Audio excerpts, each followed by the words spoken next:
Welcome to my channel, Joylyn JBs. Ayan guys.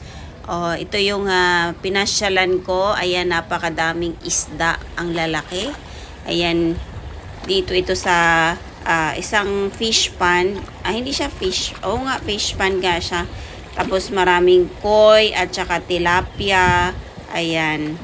Ba, nakakatuwa kasi ang lalaki nila guys. Hindi ka talaga maboboard kapag ganito yung mga makikita mong tanawin. Ayan, binigyan ko sila ng pagkain. Ayan, ang dami nila, ang lalaki. Iba-iba ang kulay. Tapos siguro mga 5 kilos, 3 kilos, 2 kilos yung ano nila. Kasi ang lalaki, oh, may ano pa dito, kalapate. Ayan, nangingain din sa tabi ng ano. Marami ding ibon dito guys.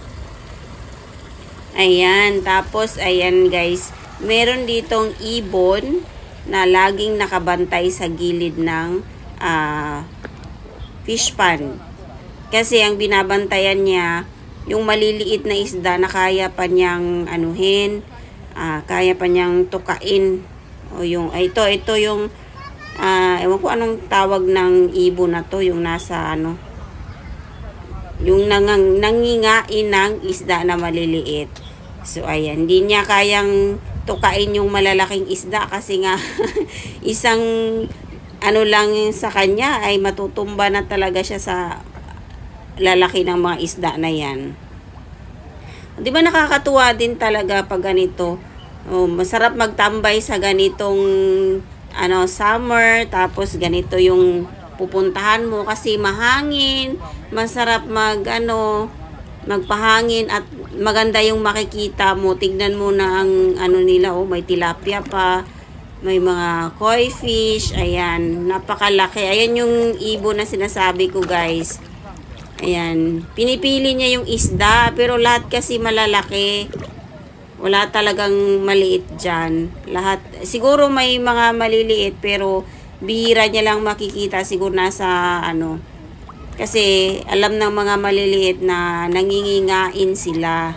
Ayan o, ang lalaki mas malaki pa sa kanya yan, ang mga paa ng ibon ang liliit.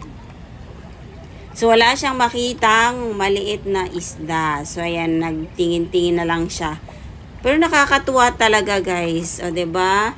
Ang ganda talaga nila. Tignan. Ayan o, parang hindi na rin takot yung mga isda sa kanya.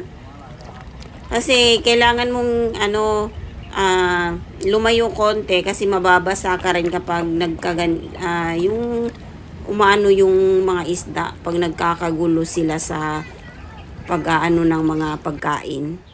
So ayan, ganito kalaki yung fish pond dito sa part na to. O diba, ganun lang siya guys.